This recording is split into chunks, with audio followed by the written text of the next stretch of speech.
The episode begins back at disabled elderly village. Qin Mu has barely returned from his journey when someone appears at the village gate. It's Grandpa Death, except he looks terrible. Dirty, starving, exhausted. For someone who is secretly one of the strongest masters in the Great Ruins. The man somehow managed to travel across the empire without selling a single painting. The only reason he survived? Granny C gave him some money. But the real comedy begins when someone else introduces himself. The Dutian Devil King proudly declares himself ruler of an entire realm. Death looks at him once, just once, then says, "You're ugly," and walks away to sleep. The Devil King is left standing there, completely stunned. Unfortunately for him, this is the nicest thing that happens to him tonight. Later that night, the Devil King sees an opportunity. Qin Mu is asleep. The village is quiet, so he decides to escape. All he has to do is step into the darkness outside the village. Simple. Except the darkness in the Great Ruins is alive. He stretches one finger beyond the boundary. Crunch. When he pulls it back, his finger is gone. Something out there just ate it. And before he can react, Death suddenly appears behind him. Silent. Calm. He writes one word on the Devil King's body with his brush. Fix. Instantly, the Devil King freezes in place. He stays stuck there the entire night like a statue, while the dragon Qilin naps beside him. The next day, Qin Mu leaves the village heading toward Doom Suppression Palace. He barely gets far before someone crashes down in front of him from the sky. A ragged monk, crying tears of joy. This is Monk Banqi, and he believes meeting Qin Mu again is divine fate, because killing the heavenly devil cult master would be the greatest righteous achievement of his life.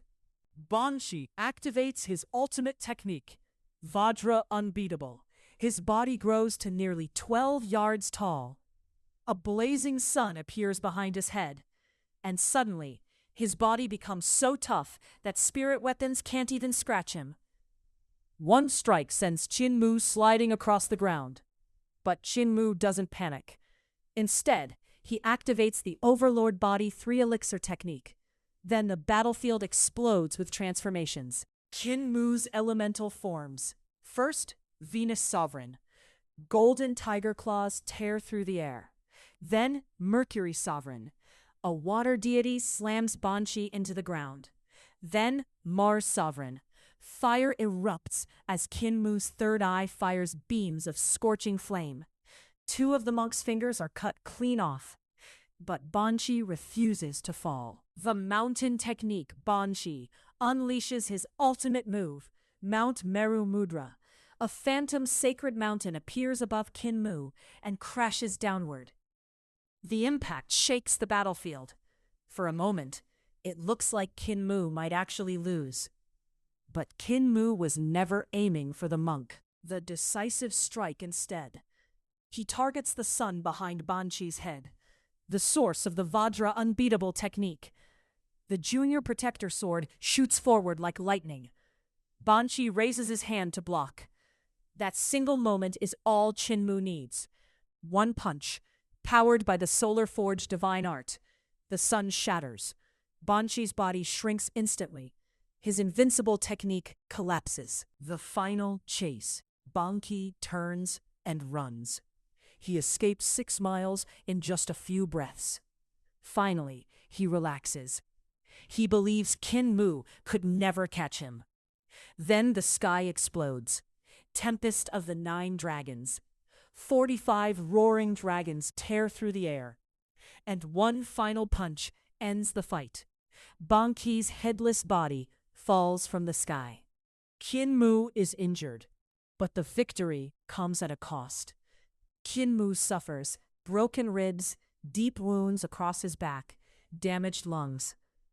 He returns to the village and refines powerful spirit pills, using herbs from Apothecary's garden, even borrowing dragon saliva from the dragon Qilin. Within a day, he can move again. But the Great Ruins isn't finished with him. The insect nightmare. Soon, golden insects begin circling the village. They belong to 3 Wonders Castle, And these insects don't fight, they devour. A powerful river creature leaps toward them. Seconds later, only bones remain. But Qin Mu has a counter. A cracked pot from Apothecary's garden. Inside are two scorpions fed on spirit pills. The arrival of Chu Hua. Soon, their master arrives. Chu Hua, riding her queen insect. She reveals the truth.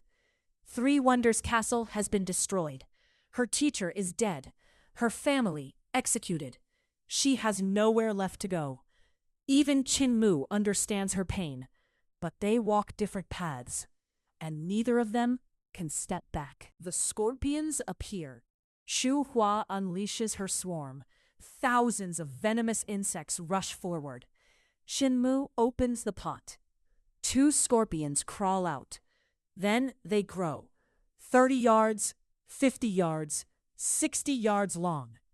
Their aura alone causes the entire swarm to fall from the sky.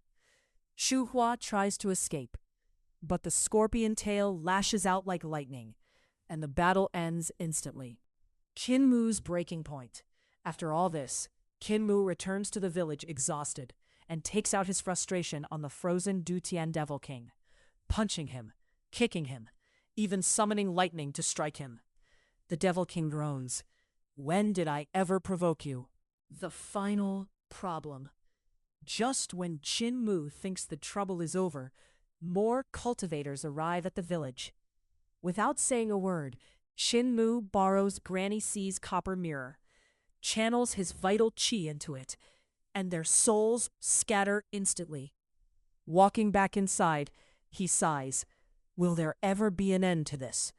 All I wanted was a quiet new year. But the great ruins never rests. More enemies are coming, and Qin Mu's peaceful holiday is far from guaranteed. What will happen next? We'll find out in the next episode of Tales of Hurting Gods.